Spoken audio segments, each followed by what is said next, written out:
Section 4. You will hear part of an environmental studies lecture about the possibility of using insects as a source of food. First, you have some time to look at questions 31 to 40 on page 8.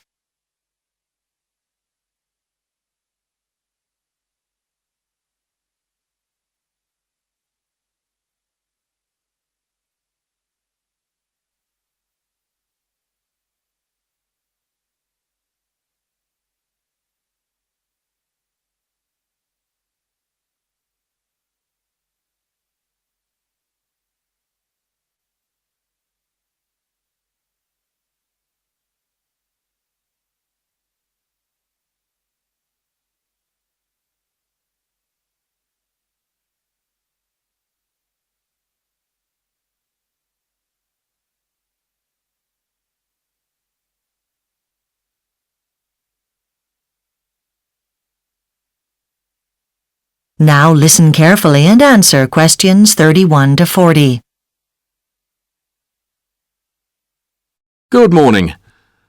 Over the last few weeks, we've been talking about the challenges of producing food for the global population. And there's been a lot of interest recently in new sources of food, and one of the most interesting is insects. Well, why should insects be considered as a food source? Well, for a start, a number of them are full of protein, and many also have certain vitamins, which may surprise you, more so than a typical farm animal, in fact. And compared to farm animals, whose waste products contain a great deal of ammonia, the waste products of insects are far less acidic and would therefore do very little damage to the soil or to any of the rivers that run through farmland.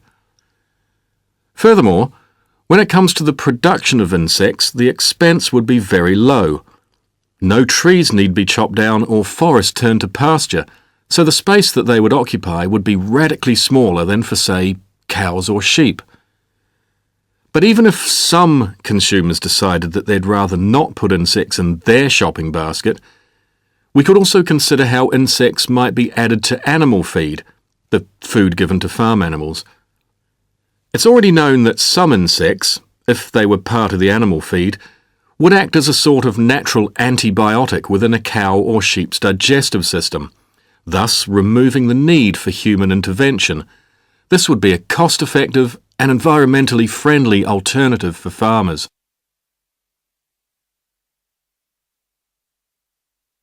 However, if consumers do decide that insects are a potential superfood, a way of feeding the world, then the next question is, where do we source them from? The wild, perhaps? Or should they be bred on insect farms? Well, if we take from the wild, one potential consequence of this is that too many will be taken, and in turn a species could become endangered or extinct. Then, for insects which are harvested from the wild, we have no way of knowing where they have been or what they have come in contact with, and this could have harmful consequences for human health. Imagine the scenario if food producers or retailers were supplied with insects that were carrying bacteria. This is not something we want to add to the food chain. If insects are bred on farms, the problems I've just outlined could be avoided. And in many countries, it's already the case that demand for insects is growing, really growing. And it's not in rural areas where you'd expect, but, in fact, in the cities. In Thailand, for example, where the demand has really shot up. However, people in countries where insects are traditionally what people eat, they'll tell you that when insects are intensively farmed, their taste is simply not the same. Ironically, this is the same accusation that people have when it comes to the way that cows and sheep are raised. Insect farmers also face a series of challenges, and researchers are keen to assist. First of all, when it comes to breeding, different insects have different requirements. For a start, it's essential to maintain a suitable temperature for many species to reproduce. If this isn't right, nothing's going to happen. Another problem is something that often happens when any species is bred in a confined space. And so far, researchers and farmers have not come up with any clear or long-term effective solution to it. We're talking about the problem of disease. You don't want a whole colony wiped out in one go.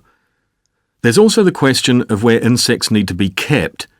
If insects are to be bred as a superfood, then the tanks used to house them have to be better designed, and this has to happen so that cleaning takes up less time. If we're talking about mass production, we don't want this to be a time-consuming activity.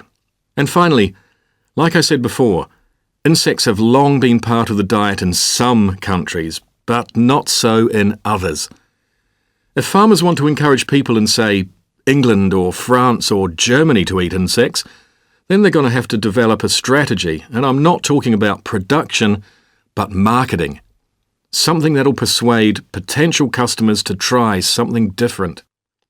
Well, I've given you a general overview of the situation. Now let's look at some specific examples.